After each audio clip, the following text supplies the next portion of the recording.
Na początku była ciemność. Nagle rozświetlił ją wybuch, z którego narodziły się wszechogarniający czas, przestrzeń i materia. Codziennie odkrywamy coś nowego. Fascynujące zjawiska i śmiertelne zagrożenia naszego wszechświata.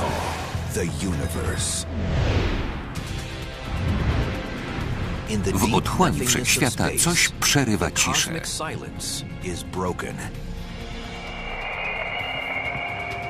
W kosmosie jest głośno. Galaktyki, gwiazdy, planety i księżyce grają dziwną kosmiczną muzykę. To brzmi jak faks od kosmitów. Wysłuchamy 10 największych przebojów wszechświata. Z symfonii nieziemskich dźwięków.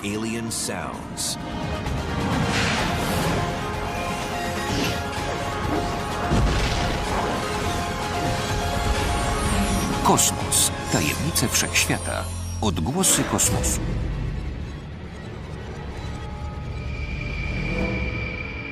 W kosmosie nikt nie usłyszy twojego krzyku.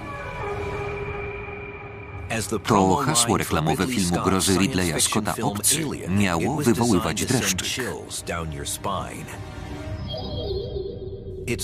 Wysnuto je ze stwierdzenia, że w kosmicznej próżni nie rozchodzą się żadne dźwięki, wrzaski, wołania ani melodie. Czy to prawda? Stwierdzenie, że w kosmosie nie słychać krzyków, to uproszczenie. Nawet na Ziemi nie odbieramy wszystkich dźwięków. Jedne są za wysokie, inne za niskie. W dodatku kosmos nie jest idealną próżnią. Wszystko zależy od definicji. Czy astronauta w skafandrze na powierzchni Marsa jest w kosmosie, czy nie?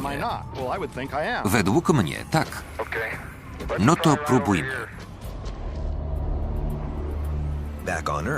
Wracajmy na Ziemię. Bruce Betts ze Stowarzyszenia Planetarnego w Pasadenie dużo myślał o Marsie i istocie dźwięków. Napisał program komputerowy Marsinator do symulacji brzmienia głosu emitowanego przez osobę bez skafandra w chłodnej marsjańskiej atmosferze z dwutlenku węgla. W atmosferze Marsa głos byłby niższy. Program to pokaże. Nagram wypowiedź i za pomocą Marsinatora przerobię ją, aby brzmiała jak na Marsie. Tak bym tam mówił, ale wolałbym mieć trochę tlenu do oddychania. Teraz przetwarzanie. Możemy już posłuchać i ocenić. This is how I would sound on Mars, although I'd be wishing I had some oxygen to breathe. Jeśli ludzie kiedyś dotrą na Marsa, nie będą się porozumiewać głosowo za pośrednictwem atmosfery. Wykorzystają fale radiowe. W ten sposób dociera do nas większość ważnych sygnałów. Mamy świadomość, że dźwięki docierają do nas przez powietrze. Tak odbywamy rozmowy. W przekazywaniu sygnałów bardzo często pośredniczą zjawiska elektromagnetyczne. Na przykład odbiornik telewizyjny przetwarza sygnały elektryczne w dźwięki, które docierają do nas.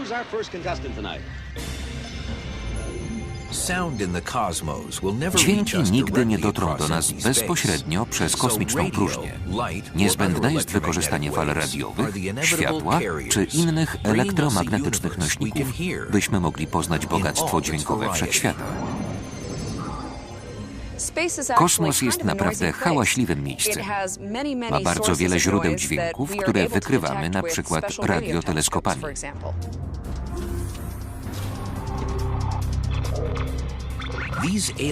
Głosy wszechświata tworzą przedziwną, ekstremalną kolekcję dźwięków.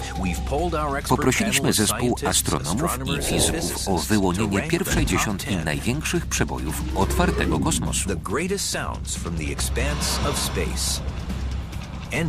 Zwycięzca zapewne zaskoczy wszystkich. Zaczynamy odliczenie. Na 10. miejscu muzyka sprzed 13 miliardów lat. Płacz nowonarodzonego wszechświata w przeboju Pogłos Wielkiego Wybuchu.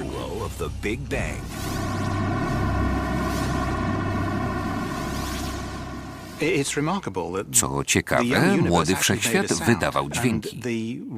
Wiemy o tym dzięki świecącym obłokom gazowym, które przetrwały od tamtego czasu.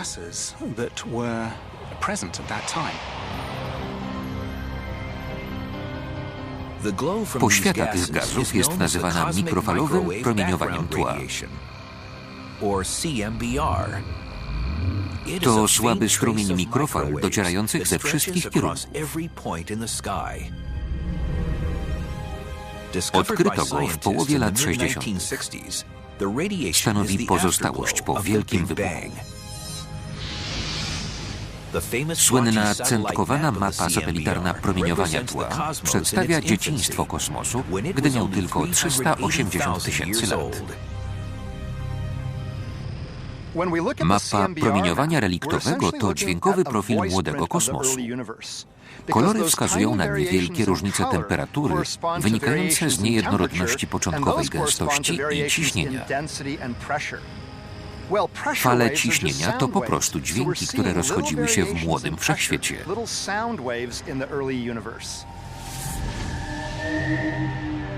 By odczytać dźwiękowe pozostałości Wielkiego Wybuchu, trzeba zrozumieć, skąd we wczesnym wszechświecie wzięły się różnice gęstości, których skutkiem były fale akustyczne.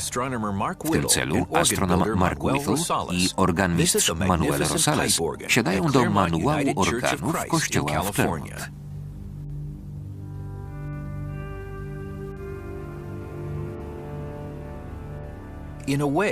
Być może zaledwie 4000 piszczałek instrumentu zdoła w pewnym stopniu naśladować głos młodego wszechświata.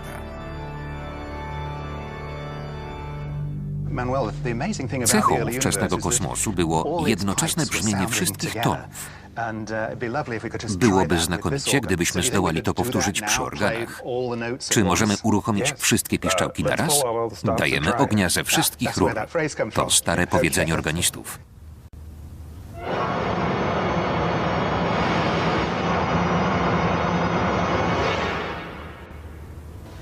Bardzo potężny dźwięk o charakterze syczącego białego szumu.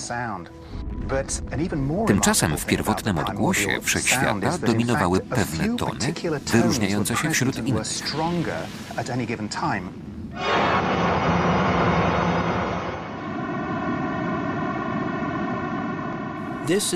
Oto pierwsze takty przeboju z 10. miejsca, czyli pogłosu Wielkiego Wybuchu. Analizator dźwięku ukazuje wyraźne słupki dominujących częstotliwości na kolorowym wykresie. Syczący dźwięk nie jest standardowym białym szumem, w którego widmie żadna częstotliwość nie jest wyróżniona. Trudno jednak doszukiwać się w nim szczególnych wartości artystycznych. The sound of the audio afterglow, on the other hand, comes through with a vaguely musical quality.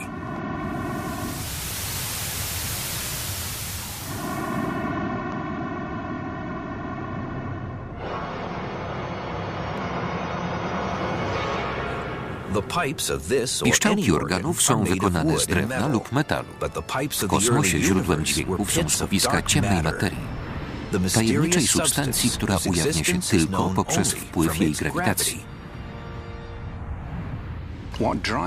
Przyciąganie powoduje emisję dźwięków. Miejsca o nieco wyższym skupieniu ciemnej materii mocniej działają grawitacyjnie. Gaz z otoczenia jest wciągany do wnętrza i ulega sprężeniu. Wzrost ciśnienia działa jak sprężyna i odrzuca gaz z powrotem. Następuje rozrzedzanie, po czym grawitacja znów zaczyna przeważać. Gęstość gazu oscyluje, wzbudzając falę dźwiękową.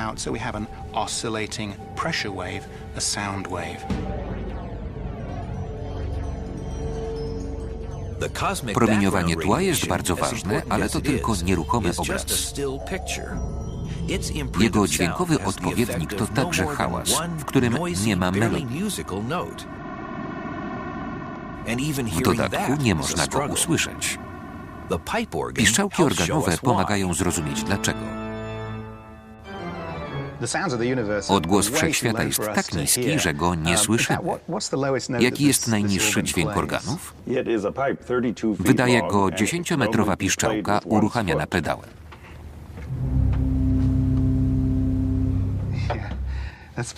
Głęboki bas, ale 10 metrów to bardzo mało w porównaniu z kosmicznymi źródłami dźwięku. Mają od 20 do 400 tysięcy lat świetlnych średnicy. Niestety nie mam takiej piszczałki.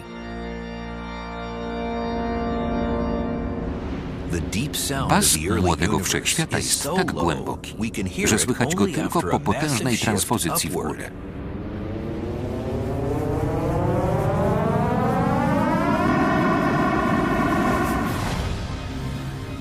Promieniowanie tła powstało 380 tysięcy lat po narodzinach wszechświata.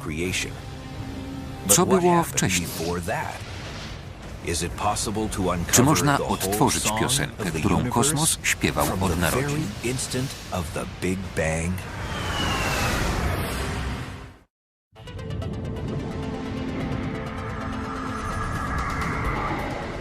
Wszechświat rozbrzmiewa symfonią kosmicznych dźwięków.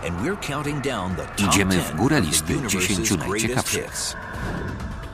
Numer 10 to jeden z najstarszych dźwięków. Pogłos wielkiego wybuchu.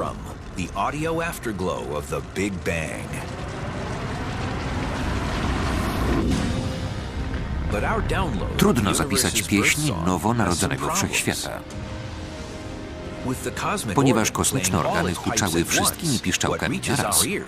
Powstał tylko chaotyczny, potężny szum.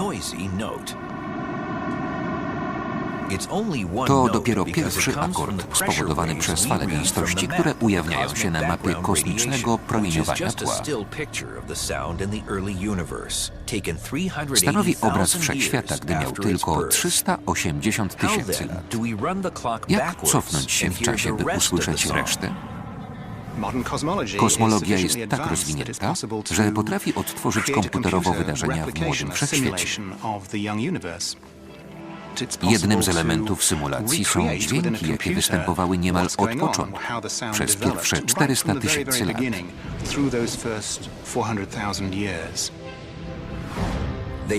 Superkomputery obliczyły, jak ewoluował młody wszechświat.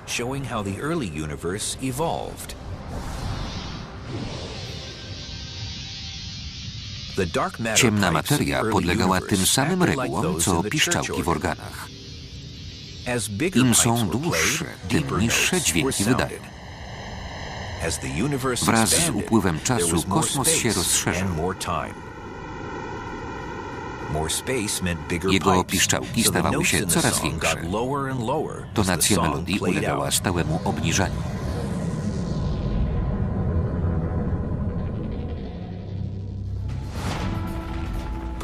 To, co rozbrzmiewało podczas pierwszych 400 tysięcy lat trwania kosmosu, można zamknąć w 10 sekundach.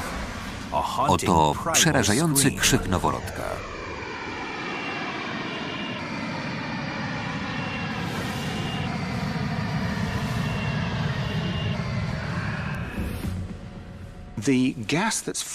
Z gazu oscylującego wokół stref zagęszczenia ciemnej materii powstały pierwsze gwiazdy, galaktyki, a wreszcie skupiska tysięcy galaktyk, które dziś widzimy.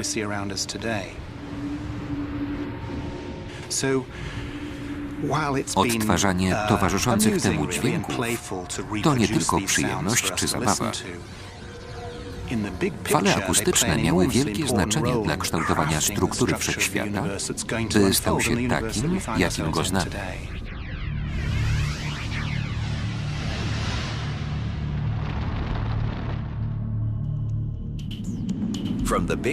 Przed Big Bandowym graniem wielkiego wybuchu na liście jest skromna gromada galaktyk obejmująca 15 milionów lat świetlnych. Numerem 9 na liście przebojów kosmosu jest bas Perseusza.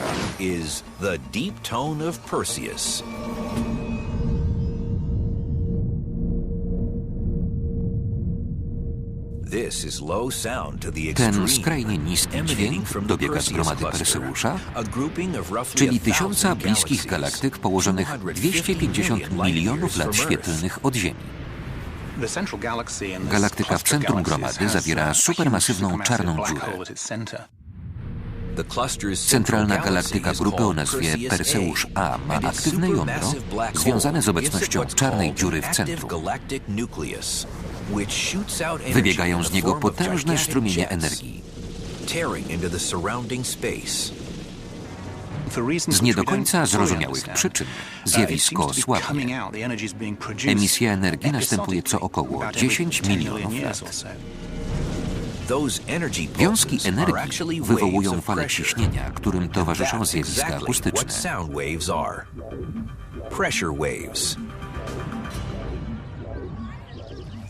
Dobrze znamy meksykańską falę podskakujących kibiców. Kalifornijscy studenci zachowają się inaczej, by lepiej odtworzyć charakter fali dźwiękowej. Odkładamy pompony.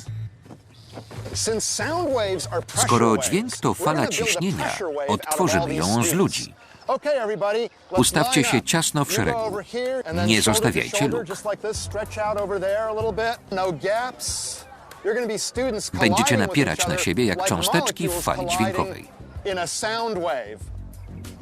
Teraz jest lepiej. Czujecie się jak chmura molekuł? Dobrze, wygląda nieźle. Na każdym krańcu mamy bęben. Zaraz przekonamy się po co. Wszystko się zacznie od uderzenia w bęben. Zobaczymy, co się stanie. W tym modelu ciśnienie to solidny kuksaniec w kolejnego studenta w szeregu. Ostatni uczestnik przekazuje impuls, uderzając w końcowy bęben. Drugi instrument działa jak bębenek w uchu. Gdy dociera do niego fala, słyszymy dźwięk. Zobaczyliśmy, jak rozchodzi się dźwięk. Oczywiście zwykle napierają na siebie cząstki, a nie studenci. Dźwięk potrzebuje ośrodka.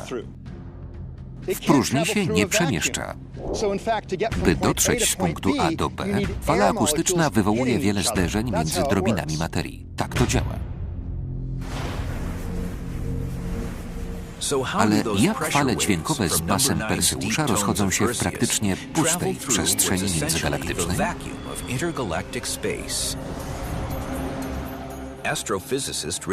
Astrofizyk Richard Pogge zademonstruje skalę tej próżni na stadionie macierzystego Uniwersytetu Ohio. To prawda, że dźwięk nie może istnieć bez materialnego ośrodka, ale i próżnia kosmiczna nie jest idealna. Dziś jestem na stadionie sam. Nie wyobrażam sobie lepszego modelu kosmicznej próżni. W porównaniu z czasem meczu stadion zieje przeraźliwą pustką.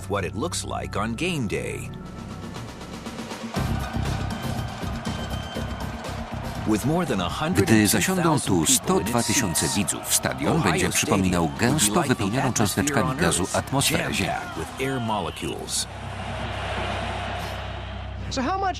Ilu ludzi trzeba usunąć, by stadion przypominał próżnię kosmiczną? Dosłownie wszystkich. Nawet ja jeden to o wiele za dużo. Zaledwie jedna komórka z organizmu Poggiego może zostać, aby zaludnienie stadionu odpowiadało kosmicznej próżni.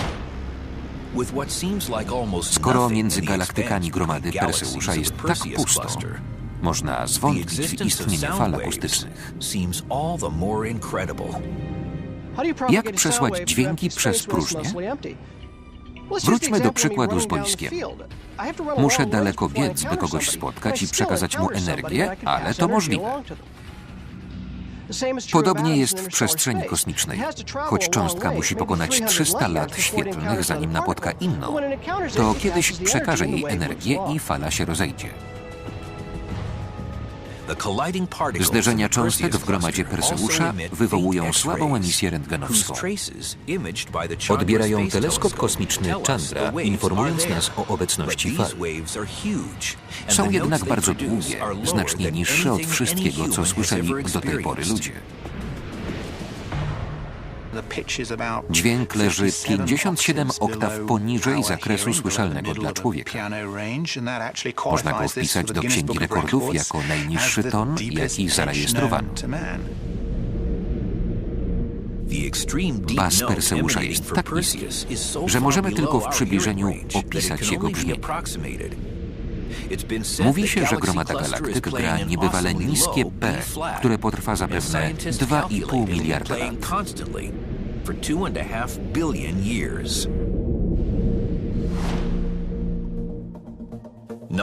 Dziewiąty numer na naszej liście, Bas Perseusza. Cichnie, bo idziemy dalej. Zanim poznamy tajemniczego zwycięzcę, wysłuchajmy wysokich pisków z 8. miejsca. Te odgłosy z kosmosu wydają się sygnałami od kosmitów.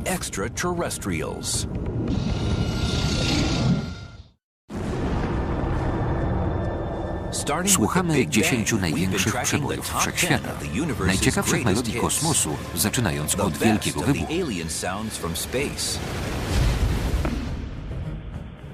Na miejscu 8 znalazła się ciekawa kompilacja trzasków, pisków i zgrzytów pochodzących z dziwnych gwiazd rozrzuconych po całej galaktyce. All coming from strange stars, singing out from everywhere we look in the galaxy. Kosmiczne zawodzenie z akompaniamentem perkusji nazwano rytmem pulsarów. Każdy pulsar emituje inny dźwięk, ale mają wspólną cechę. To powtarzalne gwizdy powracające w regularnych odstępach. Rejestrujemy różnorodne kombinacje wysokości tonu i częstości powtórzeń. Pierwsze pulsary odkryto dzięki ich sygnałom radiowym. Ich regularność sugerowała, że to audycje nadawane przez kosmitów. Szybko poznano ich prawdziwy mechanizm. Pulsar to gwiazda neutronowa obracająca się w dużym tempie. Jest złożona z bardzo gęstej materii. Z jej biegunów wydostają się smukłe wiązki energii. Gdy jedną z nich podczas obrotu skieruje się ku Ziemi, odbieramy wyraźny impuls. Emisję pulsarów można było skojarzyć z dźwiękiem, bo tak przedstawiano sygnały odebrane przez radioteleskopy. Słyszeliśmy serię piknięć. Wolno obracający się pulsar tyka powoli jak metronom.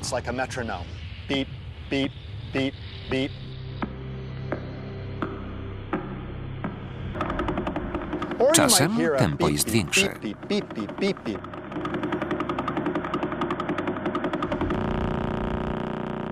Przy szybszych obrotach dźwięki zlewają się w terkot.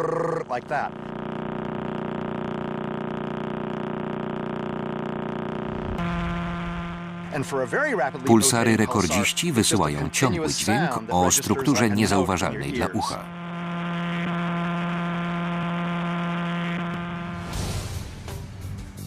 Pulsary powstają po zapadnięciu się jądra bardzo masywnych gwiazd, które skończyły jako supernowe.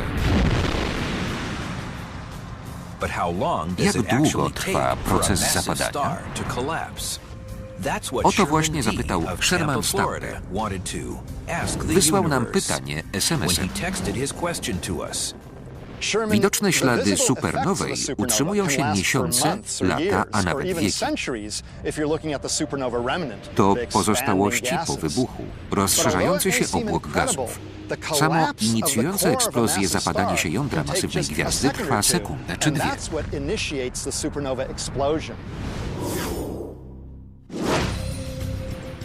Słońce ma za małą masę, by wybuchnąć jako supernowa, ale i tak jest ono 300 000 razy masywniejsze od Ziemi.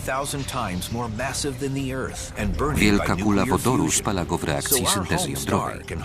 Nie odbywa się to w całkowitym spokoju, czego dowodzi następny dźwięk. Posłuchajmy gorącego kuranta z numeru 7 na liście. Oto pieśń słoneczna. Brzmienie Słońca nie jest wcale pogodne.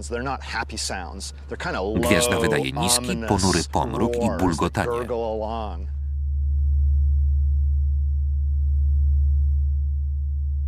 Słońce hałasuje, bo strumienie gazów poruszają się w górę i w dół w procesie konwekcji. We wnętrzu powstają zaburzenia ciśnienia gazu, więc Słońce wibruje niczym dzwon.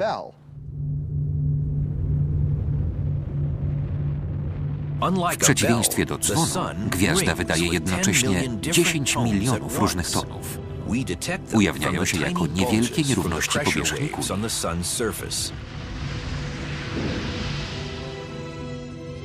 Satelity słoneczne mierzą ich wysokość z niezwykłą dokładnością. Analiza tych dźwięków wzbogaca naszą wiedzę o gwieździe.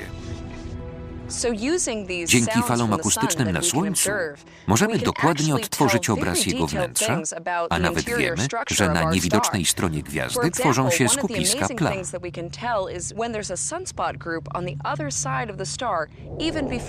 Wykrywamy je, zanim jeszcze obrócą się ku nam i ujrzymy je w teleskopach. Słońce jest największym instrumentem w Układzie Słonecznym. Zaraz za nim jest Jowisz. Na miejscu 6. wiązanka elektronicznego jazzu z Jowisza.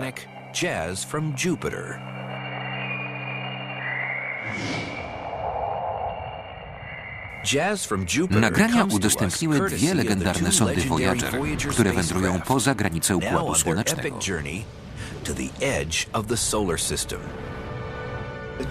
Dwie sondy Voyager lecą ku przestrzeni międzygwiezdnej. Są tam, gdzie kończy się bąbel materii słonecznej. Voyager 1 znajduje się 118 razy dalej od Słońca niż Ziemia i 4 razy dalej niż Neptun. Ed Stone kieruje programem Voyager od rozpoczęcia przez sondy pochodu obok planet zewnętrznych w 1979 roku.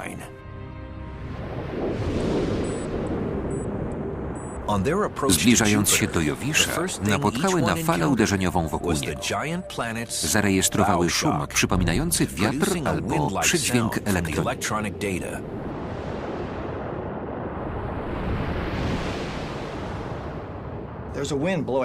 Wiatr słoneczny osiąga ponad 1 milion kilometrów na godzinę. Pole magnetyczne Jowisza wyhamowuje go do prędkości poddźwiękowej. Na granicy magnetosfery powstaje fala uderzeniowa, przypominająca grom dźwiękowy wywołany przez samolot naddźwiękowy.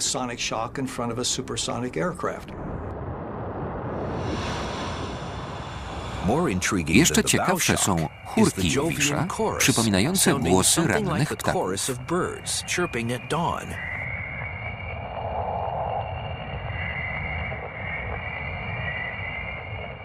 Tak jak fala uderzeniowa są skutkiem oddziaływania szybkich jonów z magnetosferą Jowisza.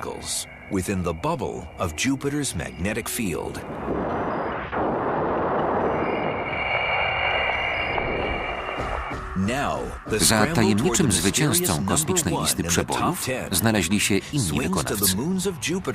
To księżyce Jowisza i pierścienie Saturna. Prąd elektryczny, świecenie gazów i podmuchy wiatrów tworzą tam najstraszniejsze odgłosy Układu Słonecznego.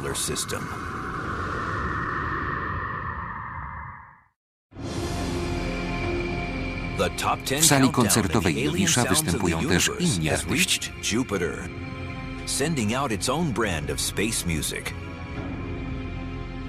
Następny utwór wykonuje wraz z zespołem otaczających go satelitów. Mają swój własny przebój. Piąte miejsce przypadło księżycom nad Jowiszem.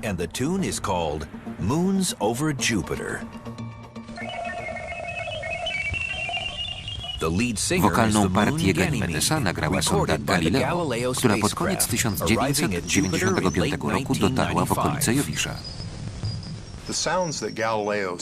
Galileo przesłała niezwykłe dźwięki Ganimedesa, największego księżyca w Układzie Słonecznym. Przypominają odgłos faksu. Wczoraj puściłem tę sekwencję w biurze i zaraz zlecieli się koledzy, by zobaczyć, czy nawiązałem kontakt z obcymi.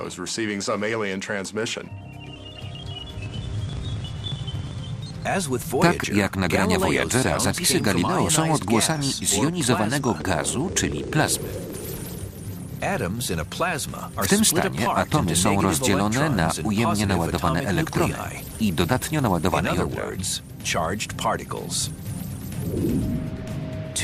Dwa długie wąsy anten do detekcji fal plazmowych wychwyciły fale radiowe wysyłane przez jony krążące w polu magnetycznym.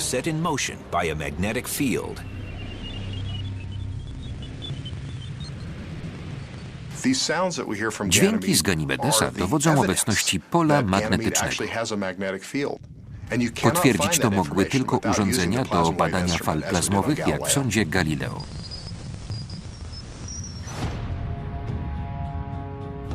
Z innego księżyca Jowisza także dobywają się kosmiczne dźwięki.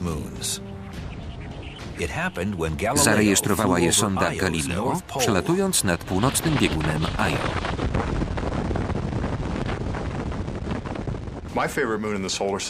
Moim ulubionym księżycem jest Io. Wygląda jak kula pizzy i jest najaktywniejszy wulkanicznie ze wszystkich księżyców. Wybuchów jest tam kilkadziesiąt razy więcej niż na Ziemi. Co sekundę w kosmos wylatuje wiele ton materii, głównie tlenu i siarki. Jony wędrują w polu magnetycznym Jowisza, tworząc wokół niego obwarzanek.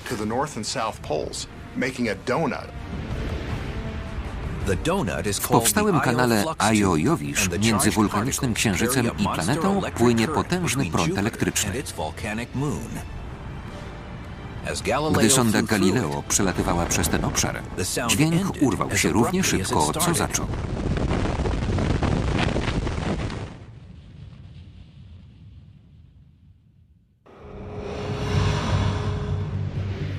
Jowisz i jego księżyce schodzą ze sceny, więc przenosimy się na Saturna, który jest mniejszy, ale zajmuje wyższe miejsce na liście.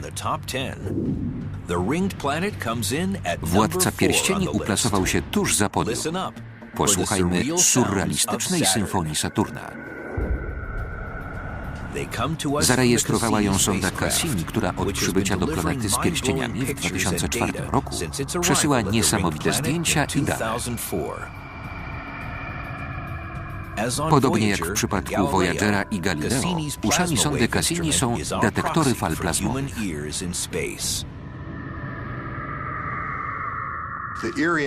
Dziwne, niepokojące odgłosy wychwycone przez analizatory plazmy Cassiniego pasują do Halloween.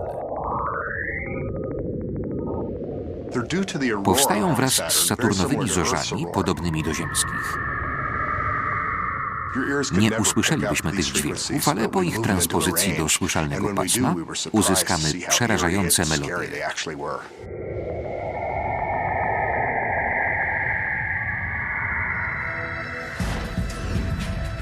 Surrealistyczna symfonia Saturna to nie jedyny notowany utwór tej planety. Wystarczy odwrócić płytę, by usłyszeć przebój z miejsca trzeciego, stronę B Saturna. Dla naukowców ten sygnał to synteza. Nie chodzi o różne style muzyczne, lecz o nałożenie fal radiowych z północnej i południowej półkuli Saturna.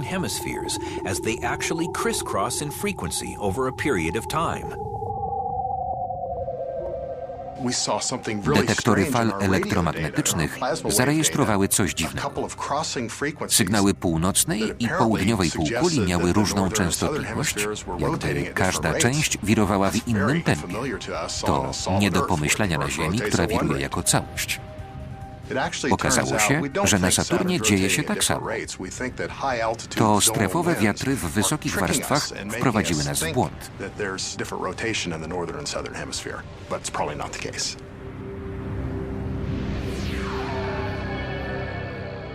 Fale powiązane z polem magnetycznym planety ujawniły kolejną osobliwość Saturna. Według sondy Cassini dzień na Saturnie okazał się o 6 minut dłuższy niż zmierzony przez Voyagery zaledwie kilkadziesiąt lat wcześniej. Pomiaru doby nie można zrobić bezpośrednio, bo powierzchnię planety spowijają chmury. Jesteśmy skazani na fale elektromagnetyczne, a one przyniosły zagadkę.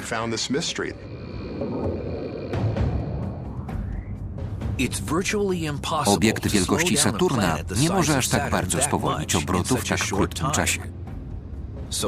Naukowcy musieli przyznać, że metoda radiowa okazała się nieprecyzyjna. Długość dnia na Saturnie oszacowano za pomocą dokładnej obserwacji wiatru. Uzyskano wynik 10 godzin, 34 minuty i 13 sekund.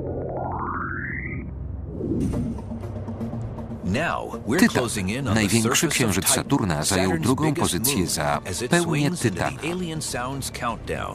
Hit number 2 rings out as totally Titan.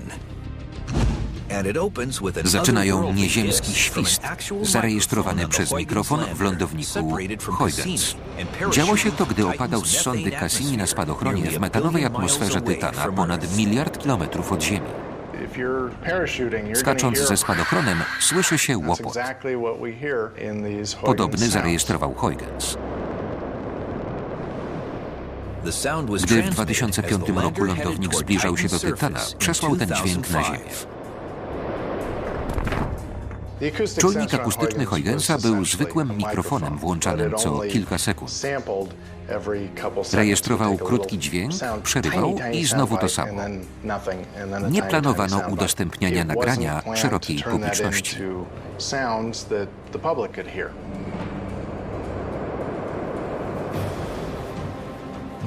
W przeciwieństwie do poprzednich dźwięków, tym razem nie korzystano z pośrednictwa fal radiowych. To autentyczne drgania akustyczne powstałe w metanowej atmosferze Tytanu. Towarzystwo planetarne połączyło próbki w ciągły utwór dostępny dla naszych uszu.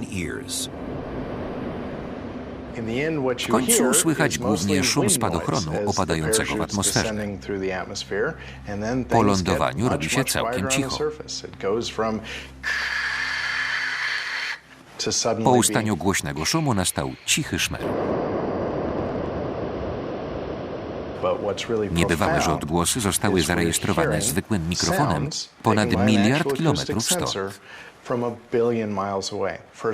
Pierwszy raz słyszymy dźwięki z innej planety albo jej księżyca. Odgłosy wiatru nie były jedynym dźwiękiem dobiegającym z wielkiej odległości. Dla miotanych emocjami techników nadzorujących lądowanie był to także dowód na to, że lądowanie śmiałego pojazdu przebiega bezpiecznie.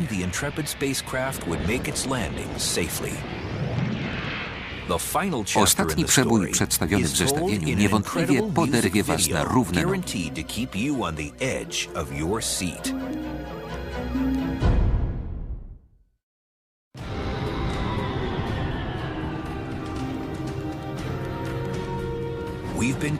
Słuchamy 10 największych przebojów kosmosu. Zaraz podamy zwycięzcę. Najpierw trzeba podkręcić emocje. Na miejscu drugim mamy astronomiczne motywy z sondy Huygens, zarejestrowane na największym księżycu Saturna, Tytanie. Te niezwykłe melodie mają nawet swój teledysk. Słuchajcie i oglądajcie. Na drugim miejscu pełnia Tytana.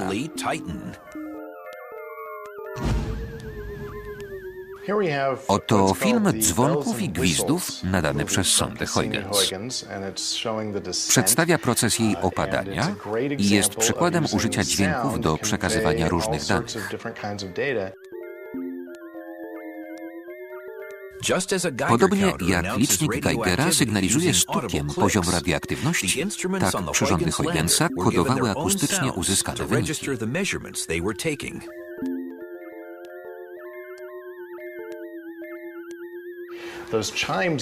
Dzwonki sygnalizują, że któryś z instrumentów dokonał pomiaru. Każdy wydawał inny ton. Słychać też brzęczenie w tle. To odgłos połączenia z orbiterem. Stuki sygnalizują wirowanie pojazdu. Każdy obrót to jeden impuls. Choć to tylko zapis wyników pomiarów, film oddaje ostatnie chwile wielkiego napięcia.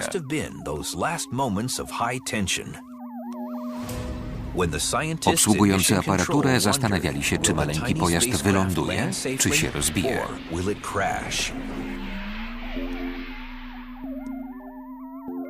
Opadamy, już niedaleko. I teraz Lądowanie. Misja ukończona. Muzyka pokonała 1 miliard kilometrów. Pełnia Tytana, nagrana w dalekiej przestrzeni, zasłużyła na 2. miejsce w kosmicznej liście przebojów. Teraz pora przedstawić numer 1.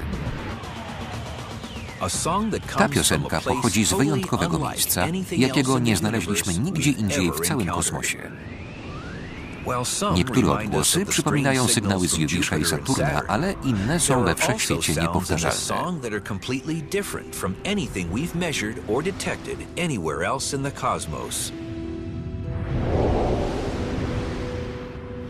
Zwycięzca kosmicznej listy przebojów to odgłosy obce we wszystkich zakątkach kosmosu, oprócz miejsca swego pochodzenia.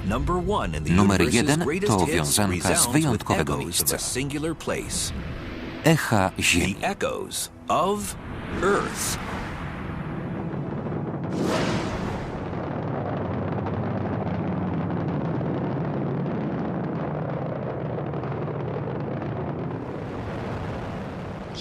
Dla Ziemian odgłosami kosmosu jest wszystko, co pochodzi spoza planety. Na przykład fale plazmowe i akustyczne poruszające się w środowisku międzygwiezdnym lub w ciałach niebieskich. Tymczasem, obiektywnie rzecz oceniając, to my jesteśmy obcymi. Nasze dźwięki są wyjątkowe, bo pochodzą od żywych istot, choćby głosy ludzi albo śpiew ptaków.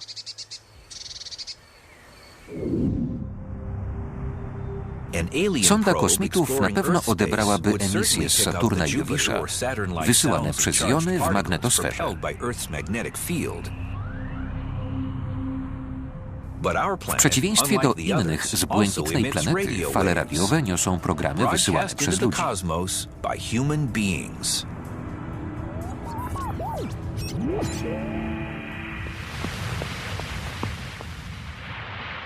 Dobry wieczór, mówi profesor Reginald A. Fessenden z Brant Rock. W 1906 roku w Brant Rock Reginald Fessenden nadał pierwszą audycję radiową zawierającą głos i muzykę. To on wymyślił modulację amplitudy i nadał pierwszą audycję w Wigilię Bożego Narodzenia. Usłyszeli go marynarze daleko na morzu, ale fale do tej pory lecą w kosmos.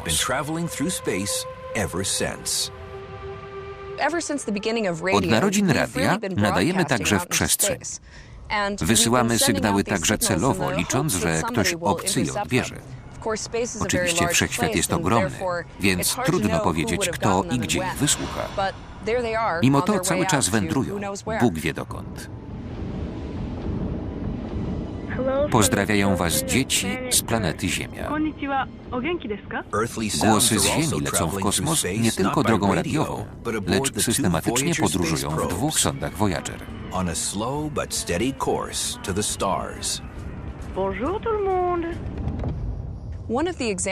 Dźwięk jest dla nas tak ważny, że wysyłając Voyagery w kosmos, umieściliśmy tam złote płyty z dźwiękami z Ziemi. Są na nich głosy ludzi, a także wielu zwierząt. To dźwiękowy opis życia na naszej planecie.